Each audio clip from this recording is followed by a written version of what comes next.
syndicales, les 11 centrales syndicales et l'USTG. Ils vont faire quoi? Ils sont en grève à partir de demain. Est-ce que vous avez déposé l'avis de grève? C'est fait. Nous avons appelé la presse aujourd'hui pour parler de la situation de la crise qui mène aujourd'hui le secteur éducatif guinéen depuis 2 mois.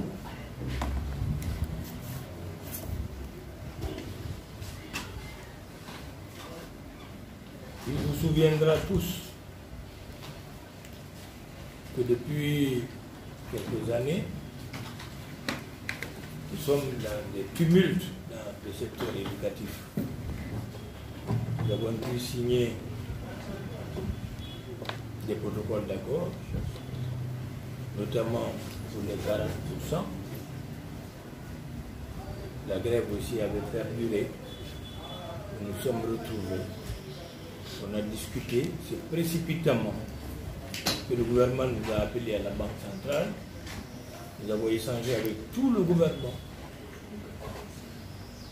Nous nous sommes rendus au palais du peuple et avons signé le protocole d'accord pour la paix. L'USTG est une centrale de paix. La deuxième réclamation qui a fait l'objet d'une grève de 3 mois nous a conduit aussi à signer un protocole d'accord le 10 janvier 2019. Ce protocole d'accord comportait beaucoup de points, notamment le point 2. Le SLEG avait demandé 8 millions. L'État a dit qu'il ne peut pas donner 8 millions. Mais nous avions des informations qu'il y avait des fictifs qu'on payait dans le fichier de la fonction publique. Et le montant reçu par ces fictifs devrait permettre aux enseignants d'améliorer substantiellement leurs conditions de vie et de travail. Donc nous sommes accordés de faire l'assainissement d'abord, puis le recensement, puis l'assainissement. L'assainissement, le recensement a été conduit à son terme, puis l'assainissement qui permet de sortir du fichier les fictifs, ceux qui sont morts, ceux qui ont abandonné leur poste, ceux qui ne vont pas au travail, etc. Mais il est arrivé à un moment où il y a eu une incompréhension entre le président de la commission de recensement et d'assainissement et le SLEG. Cela a amené le SLEG de nouveau à sortir de la commission et à déposer un préavis de grève pour faire aboutir ces revendications légitimes.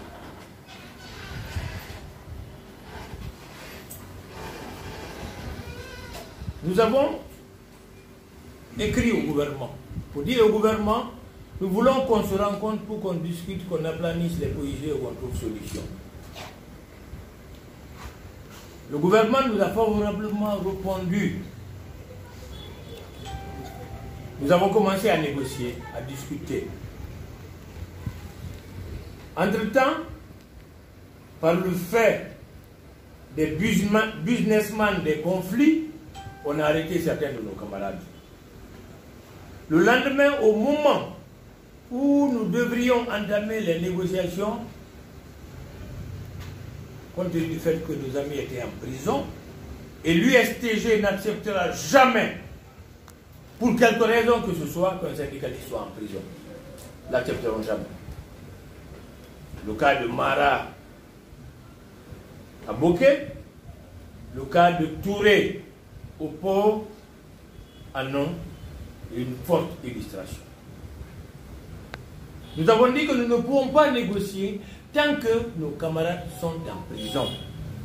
Il faut les sortir. Nous nous sommes mobilisés fortement. Nous avons amené le gouvernement et les autorités judiciaires à faire valoir droit. Et le droit a été dit, ils ont été libérés. Nous avons tendu la main au gouvernement pour que nous puissions maintenant, en responsable, mû par une seule volonté, celle de construire la paix dont a besoin notre pays. Aujourd'hui, nous voulons la paix dans ce pays. Tout le monde veut la paix dans ce pays. Mais est-ce que les gens s'investissent dans le cadre de la recherche de cette paix qui nous est chère? Non. Il y a des gens de tous bords qui aujourd'hui œuvrent pour qu'il n'y ait pas la paix, pour qu'ils aient leur gagne-pain. Au lieu de nous appeler, nous qui sommes les acteurs, signataires du protocole du 10 janvier 2019, nous qui avons déclenché les grèves, nous qui avons commencé à discuter avec le gouvernement, on appelle des syndicats, que eux-mêmes ils ont créés pour diviser, pour ne pas que le syndicat soit dans la dynamique conforme à la constitution guinéenne à jouer son rôle. Ils ont établi, nous avons signé des accords. Nous avons signé des accords. Ils établissent un procès verbal pour entériner les propositions du gouvernement. Une fois encore, chers amis de l'éducation, vous êtes des cadres formés qui avaient une vision, une conception. Vous ne devez pas accepter ça qu'on vous traîne comme des enfants. On appelle des gens, on laisse ceux qui ont déposé la grève, on signe un procès verbal et on vous fait accepter ça. On dit on vous paye des primes d'éloignement, on vous paye le résultat de l'assainissement que nous n'avons pas accepté. Et vous acceptez ça, chers amis de l'éducation. Vous ne devez pas accepter. Nous ne pouvons pas l'accepter. Ceux qui trahissent le gouvernement, trahissent le chef de l'État. Aujourd'hui, ce sont ces quelques ministres qui nous ont adressé le courrier le 12 mars, après que nous ayons pris beaucoup de contacts.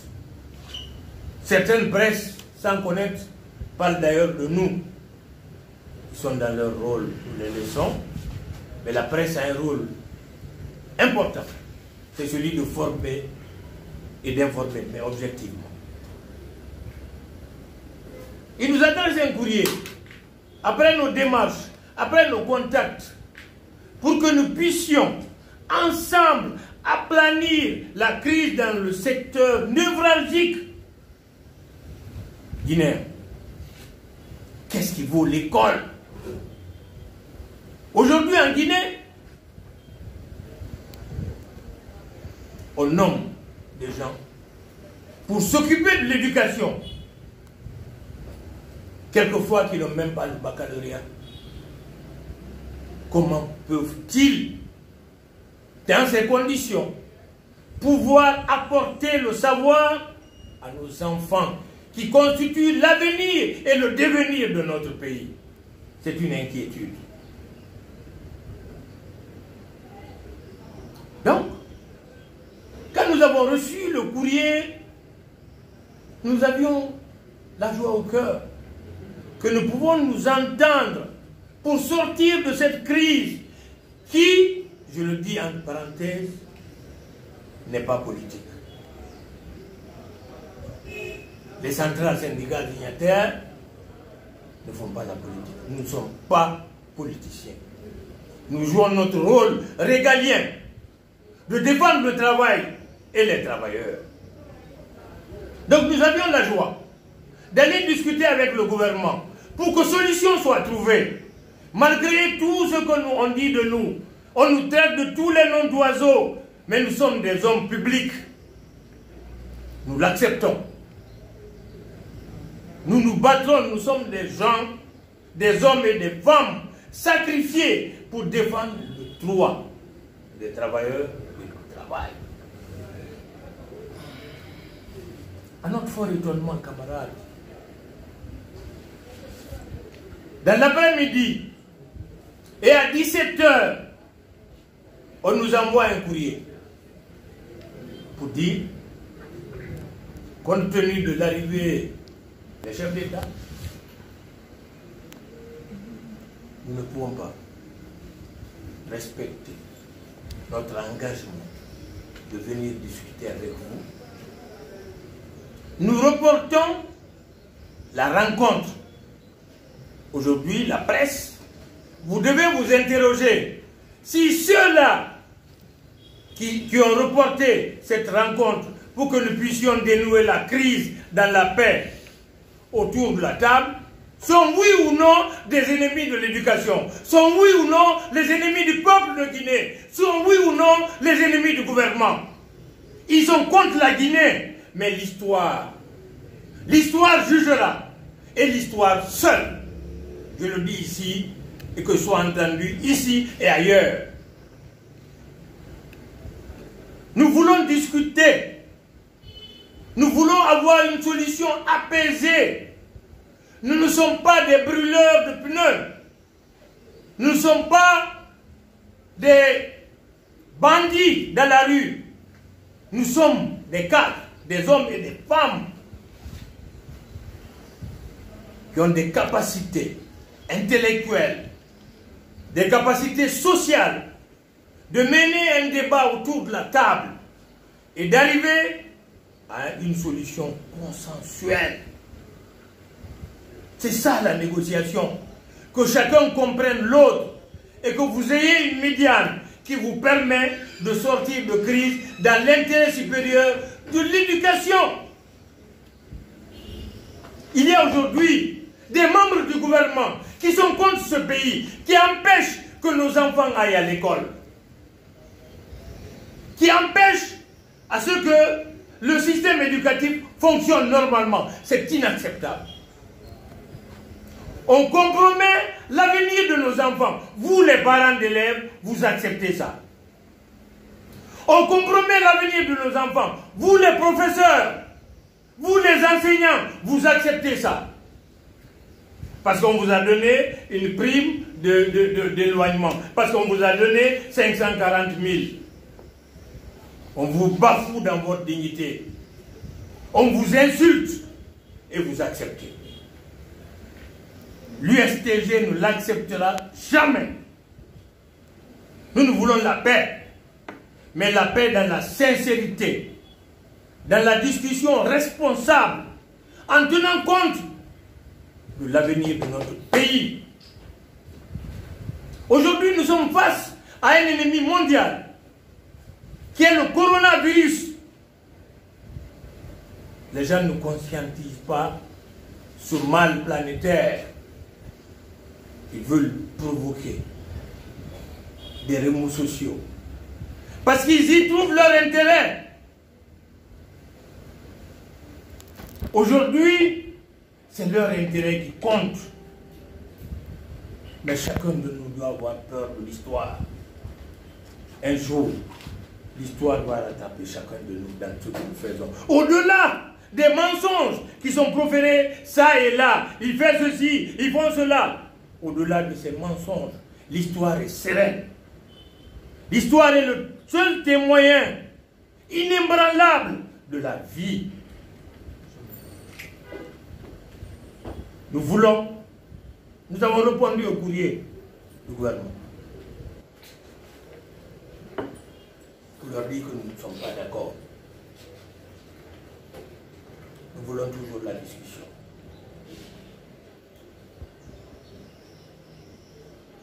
Nous avons déposé pour rassurer que nous sommes des centrales syndicales responsables. Les 11 centrales, nous sommes des centrales syndicales responsables. Nous avons déposé un préavis de grève qui a couru jusqu'à son terme. Nous n'avons pas déclenché de grève. Parce que nous attendons des discussions.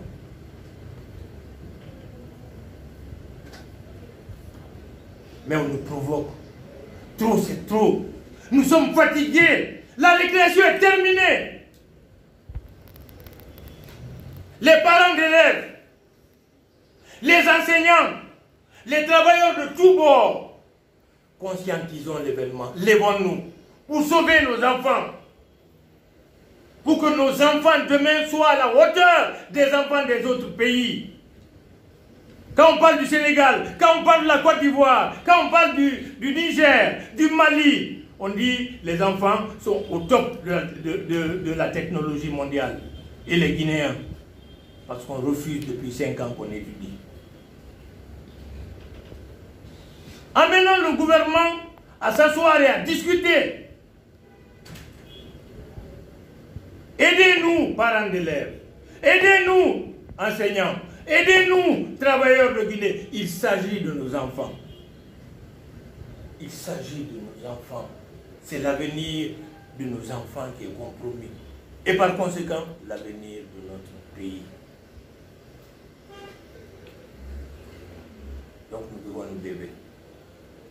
C'est pourquoi j'ouvre une parenthèse importante et je m'adresse aux travailleurs du secteur financier pour leur dire que demain, comme un seul homme, ils doivent se lever. Nous devons nous mobiliser demain pour nous entretenir, harmoniser nos points de vue pour sauver le système éducatif guinéen. Demain, de 8h à 12h, dans le système financier guinéen, Assemblée générale d'information. Descend.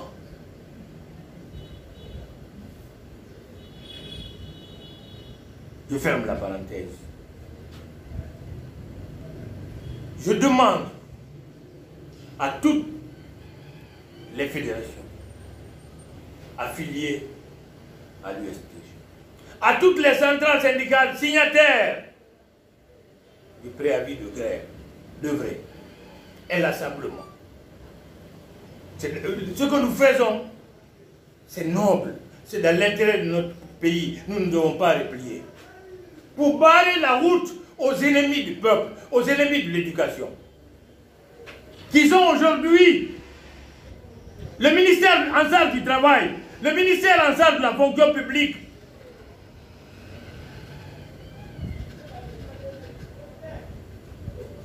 L'inspection générale du travail, l'inspection générale du travail de la République de Guinée, qui est chargée de l'administration du travail, qui est aujourd'hui transformée en inspection politique.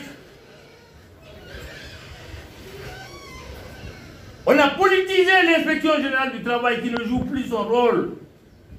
Nous avons informé nos affiliés à l'étranger qu'il n'existe plus d'inspection générale du travail en République de Guinée parce que c'est politisé. Leur rôle, c'est d'accompagner les travailleurs conformément aux dispositions du Code du travail, conformément aux lois de la République. Donc, chers camarades, camarades de la presse, nous nous adressons à vous aujourd'hui avec une forte émotion. Parce qu'il s'agit de l'avenir de nos enfants.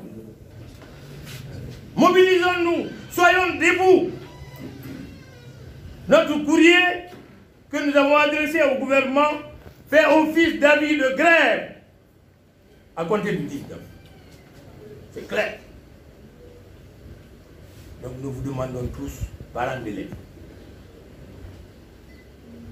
Guinéens de quelque bord que ce soit, travailleurs de Guinée, de quelque bord vous soyez, syndicalistes, même créés, même les syndicalistes qu'on a créés, mobilisons-nous pour sauver nos enfants. Sauvons nos enfants. Sauvons l'avenir de notre pays. Je vous remercie. Camarades, salut. Salut. Salut, camarades. Salut. Camarades, salut. Salut. Vive l'école guinéenne. Vive l'école guinéenne.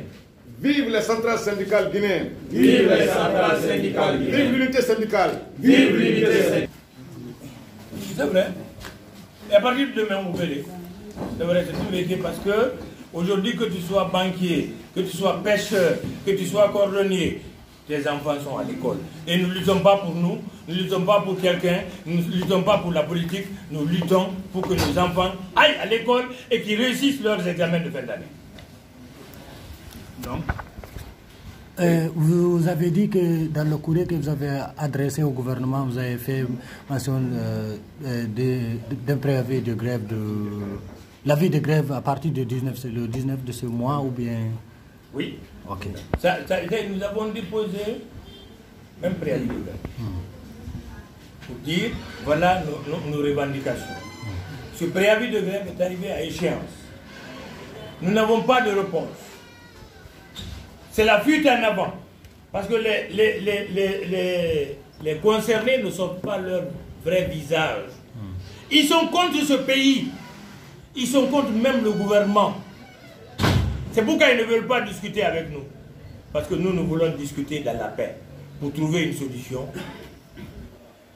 de paix. Dans le dialogue, et un dialogue constructif. Bonjour, moi je suis Mamoudou Boulder Diallo, je travaille pour Adafo Média, Espace FM, Espace TV.